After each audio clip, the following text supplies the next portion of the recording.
Good morning, ladies. Dr. Show here once again.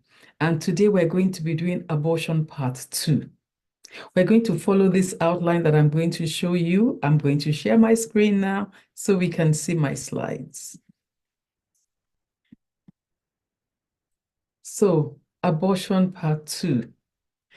We're going to have a recap of abortion part 1, in which we'll also talk about the stages of human development in utero. That's when the baby is still within the mother. What are some of the positive and negative effects of fallout of an abortion? What are some of the short-term and the long-term sequelae, consequences of an abortion, and some of the ways forward? So this is a picture of the human embryo. This one on the left shows the embryo at about the age of 6 weeks in utero, meaning that by the time we know we're pregnant and it's 2 weeks after the date we're supposed to have our menstruation, when we do an ultrasound, this is what the embryo looks like. And it has a heart that is beating. So one of the confirmation tests of pregnancy is to see the beating heart, which we can see during a trans-V ultrasound. And then this second picture is what the embryo, now the fetus, looks like at about 12 weeks. Meaning by the time a woman thinks, oh, I'm 3 months pregnant, 3 months from the last menstrual period, this is what we have within us. So 12 weeks. So for those who are going to do an abortion at 6 weeks, this is what we're removing. The picture on the left, extreme left. If we're going to do an abortion at 12 weeks, that's after 3 months or thereabouts, this is what we're removing. However, if we wait and let that pregnancy grow, and we're going to have a birth now at 9 months, whether it's by cesarean, whether it's by vaginal, this is what is going to come forth. It's a whole human being, fully formed, developing into an adult. And in human development, we develop all our life. So we start our developing as an egg and a sperm that come together. We have developed for 9 months when we are at this stage and we're born. But like we all know, the newborn is like the rawest form of a human being, and then just begins to continue its development and maturation onto adulthood. And then after adulthood, we get to a point where we then begin to continue on our journey towards death, because nobody lives forever, at least so far, not yet. So this is what the human being is like. Now I'm going to talk about what are some of the positive or negative effects of an abortion on our health, physical health, mental health, emotional health, and even legally. So we look at on our physical health. So a woman has an abortion. She decides that this pregnancy is unplanned, it's unwanted, I don't want to keep it. And then she wants to have an abortion. She wants to terminate the pregnancy. On her physical self, on her body, one of the positive things is that she's able to remove a pregnancy she didn't want. So she's able to continue with life as it was before. She wouldn't need to have her career interrupted or her schooling interrupted. She wouldn't need to bear the embarrassment of people knowing she was pregnant when she didn't want to be pregnant. Maybe her circumstances in life, perhaps she's a child. Perhaps she's an adolescent. Perhaps she's unmarried. Perhaps even in the relationship, the male donor, the sperm donor now, the partner at that time decides, no, no, no, no, no. I don't want to have this baby. In fact, I don't want to have anything to do with you anymore. In fact, now I'm no longer interested in this relationship, or I'm not able yet. I'm not willing to father this child. And so the woman now decides, okay, let me have an abortion. Or the girl child who was raped, as we said in abortion 1, and now ends up with an unwanted and an unplanned pregnancy for the rapist, and also the person who assaulted her sexually. And so some of the benefits for her is that now I can continue life, without carrying that baby, without having to nurse that human being to life and to nurture that person, and I don't have to bear the social embarrassment of a child at this stage whose father was a sexual assaulter, a rapist, all of that is avoided by this abortion. What else? The emotional trauma of having to constantly see evidence of the fact that she was assaulted, she was abused by having the child of the assaulter. that is prevented by that abortion. Or maybe, the trauma of she's a student in school and schools do not allow a pregnant girl to come into class. So she has to drop out of school. All of this will be avoided if she has the abortion. So those are what we will call maybe the positives. Now, what are the negatives? The negatives is that, first of all, the body keeps a score. So inside that womb, there has been an implantation. A baby was on its way, and then she has to have an abortion. Everywhere, every time a placenta implants in the human womb or uterus, whenever it leaves, that place of attachment becomes like a scar. The next placenta coming will look for a fresh place to implant on. And so the more number of times a woman has an abortion, the more the scars that the womb is carrying. So that by the time she's finally ready to have her own child, the womb may be so scarred that she may not have any room for implantation, or it might implant in such a wrong place that it will cause a miscarriage. What else? The mental torture that she might put herself through, and the emotional torture of knowing that, oh gosh, I was going to have a baby. I actually removed a living thing from me. Sometimes we are so the person can feel so guilty that begins to think, did I commit murder? There's a dilemma. At what point do we say life starts? Was this baby alive? Was this baby not alive? Did I kill somebody? Did I not kill somebody? These are all challenges, emotional now and psychological, that this person has to go through. And then sometimes there is that feeling of worthlessness that a woman will feel. The woman can actually feel depression and grief. She can grieve that child that was lost, that potential. Who knows? Maybe that is the child that will have been her greatest, highest performing offspring. But that child is lost. We do not know what potential has gone. And sometimes a lot of times there is grief, there is pain. But unfortunately, again, she can't grieve to people because she's kept it quiet. There's the hush hush.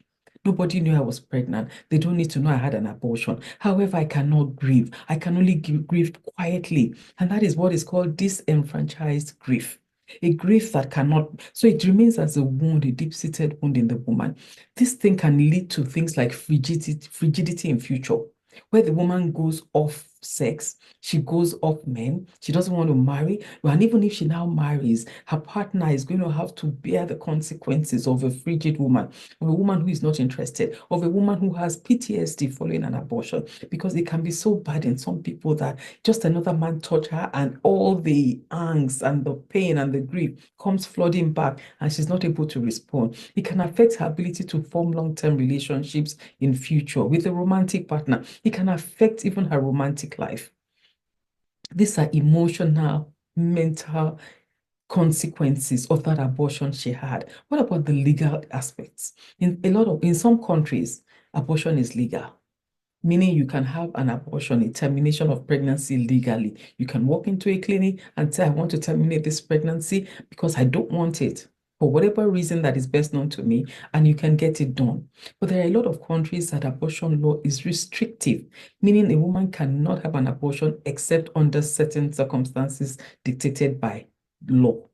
So in such countries, we tend to have women will still have abortions, but now it becomes illegal.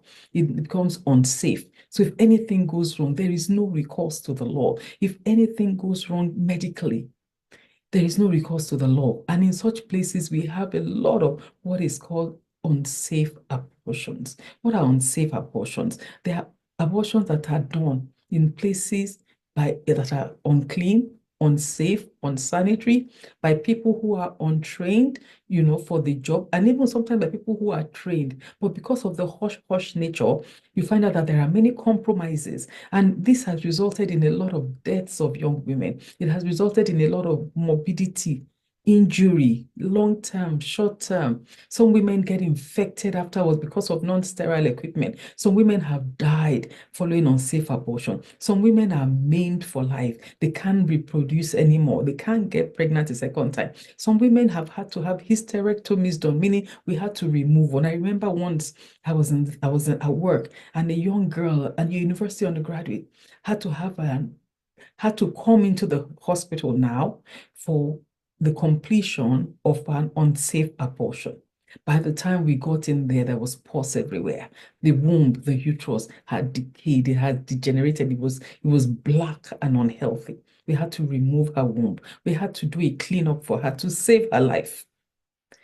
This was terrible because this young girl now has to go for surrogacy if she gets to ever have any child again, or she has to go for adoption. Her chances, in fact, are virtually zero of carrying her own child because we had to remove the womb. So these are some of the consequences of abortion. Now, I talked about the short term and the long term. I've already talked about all those effects of this, what abortion can do to this woman.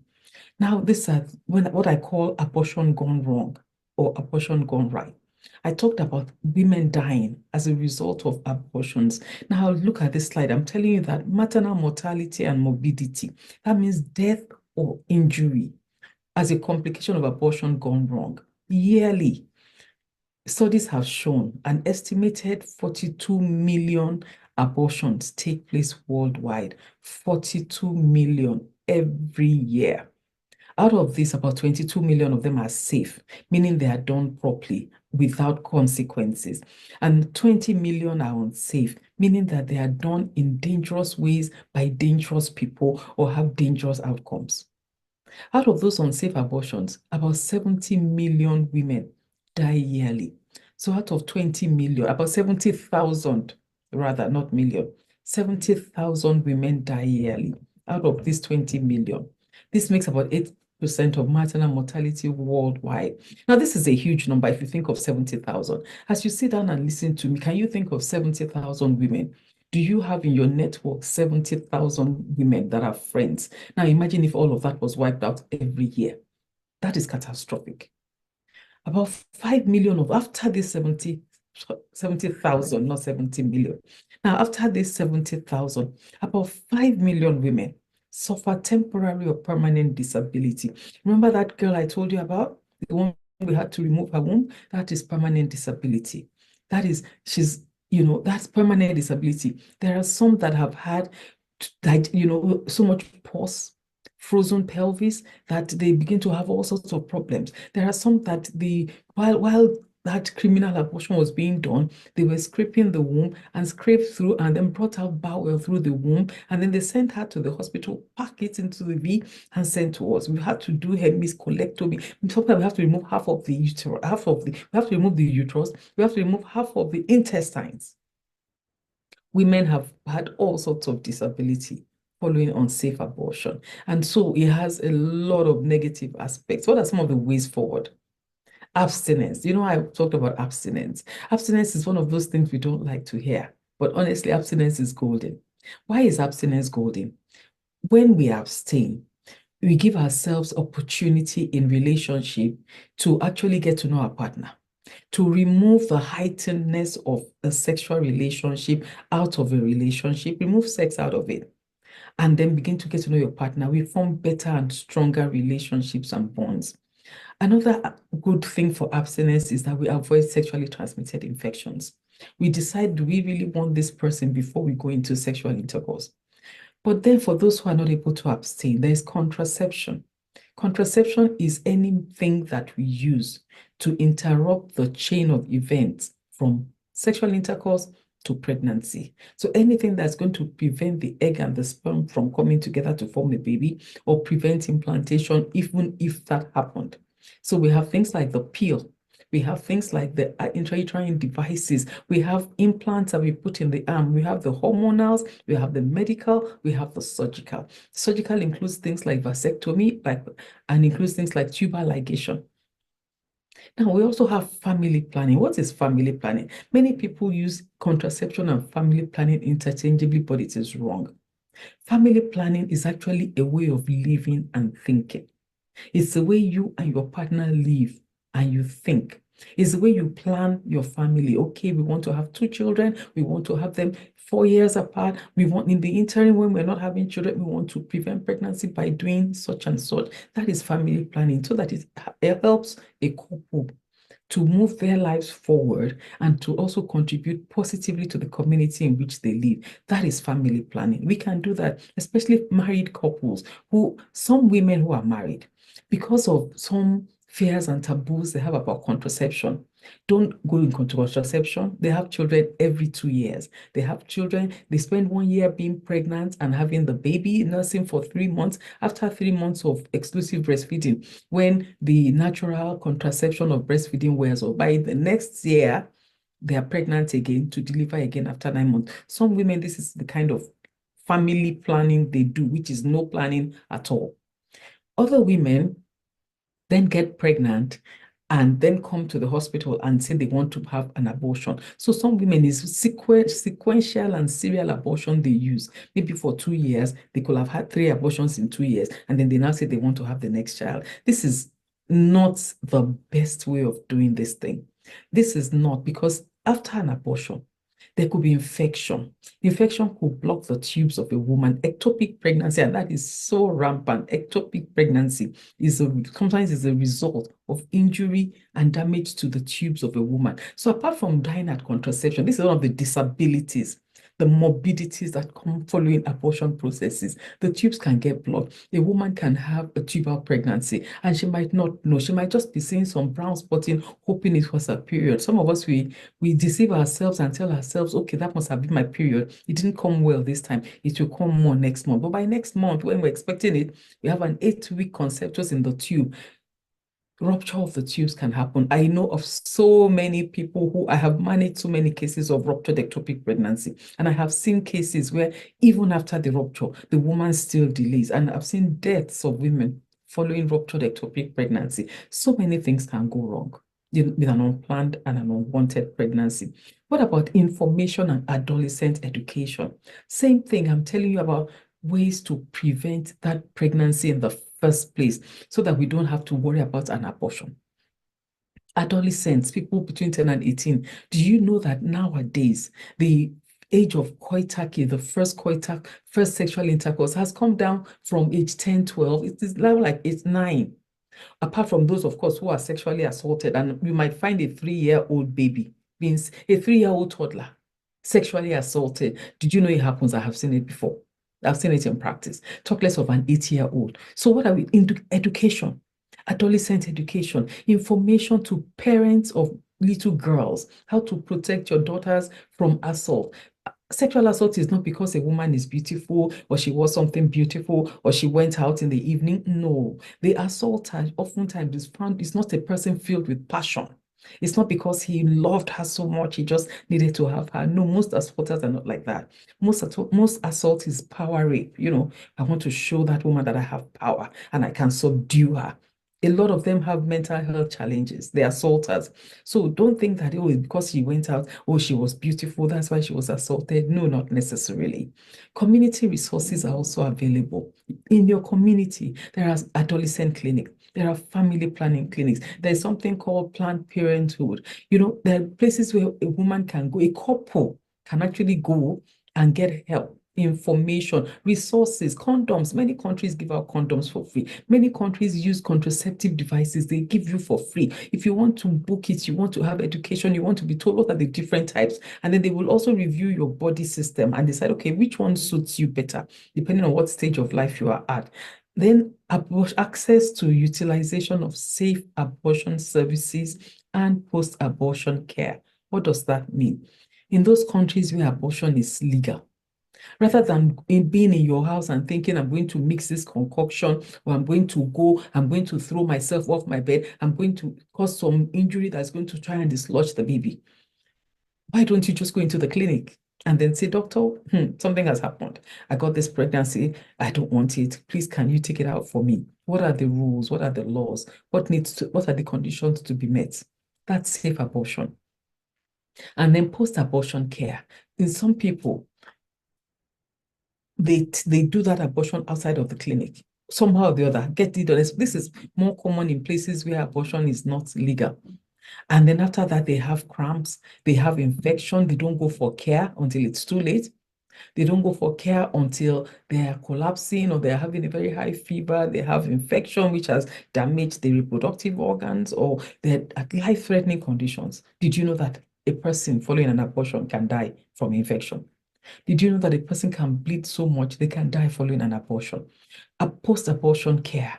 It will also link that person to reproductive health services, such as family planning, contraception, so that whatever information was missing in that woman's life, whether it's information about contraception or about family planning, she can be educated, she can be taught, and then she can get such services.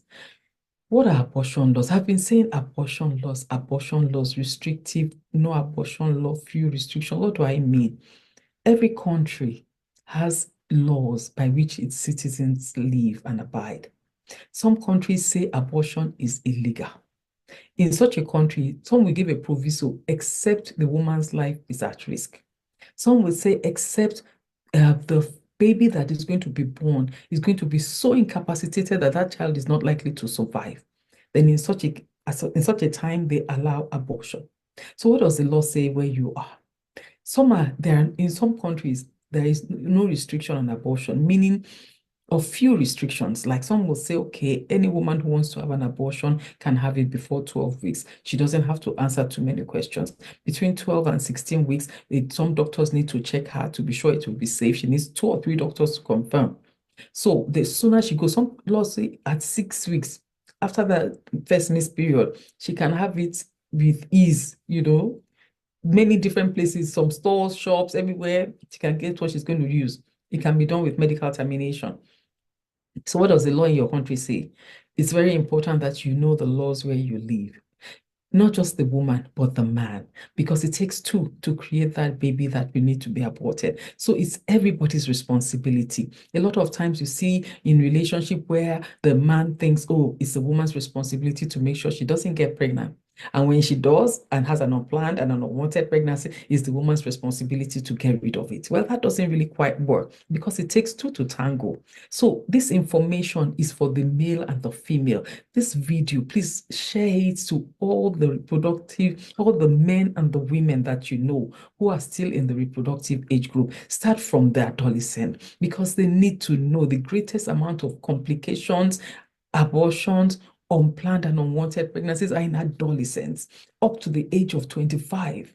That's where you have the greatest proportion. That's where you have the greatest proportion of unsafe abortions, of morbidity, illnesses, disabilities from abortion. So I would appreciate it if you share this video to everybody in your network that is still in the reproductive age group, even married women. I told you a lot of married women come in for abortion. I have managed ectopic pregnancy in married women following 3 abortions for family planning, which is not what family planning should be. That is not a method of planning your family. But out of ignorance, out of fear, out of availability, out of whatever, this is what some married women do. So please share this video to all of them. The abortion laws, the consequences, the effects on access. It makes access difficult when it is restrictive. It makes the incidence, it does not affect the incidence of abortion. Whether the law is restrictive or it is not restrictive, it has been found worldwide, it doesn't affect the incidence, how many abortions will take place per time per year.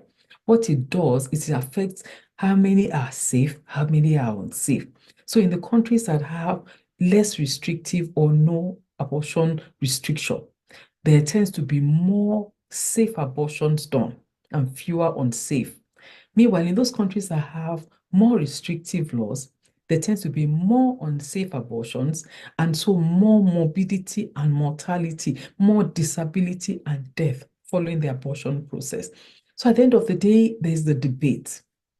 Should we restrict abortion? Should we not restrict? What are the reasons why we do? Are they for health reasons?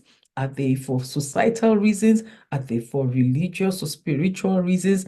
Are they because of the mental health of our women? What things have we put in place when our abortion laws are restrictive? What things have we put in place to help people avoid an unplanned and unwanted pregnancy? Have we made contraception available? Have we made abstinence a way of life? Have we taught family planning to the people who need it? Are we taking care of our adolescents and our youth? Or are we just restricting abortion and not doing the other part of it? And so eventually, since sex is going to happen anyway, then the more the number of unsafe abortions, and then the higher the stretching of healthcare facilities that usually are scarce. And we're trying to deploy to the most important pathologies and illnesses. We now have to deploy to completing an abortion process and to trying to save the life and health of a woman who has had an unsafe abortion, which should never have been so in the first place. I'd like you to share your comments. Have you had an abortion? What happened? Where are you now in that spectrum? Have you recovered? Are you suffering and nurturing a disability? What are your experiences that you'd like to share? What are your opinions? What are your comments? What do you need? One of the things that I've found that works very well when after an abortion is counseling.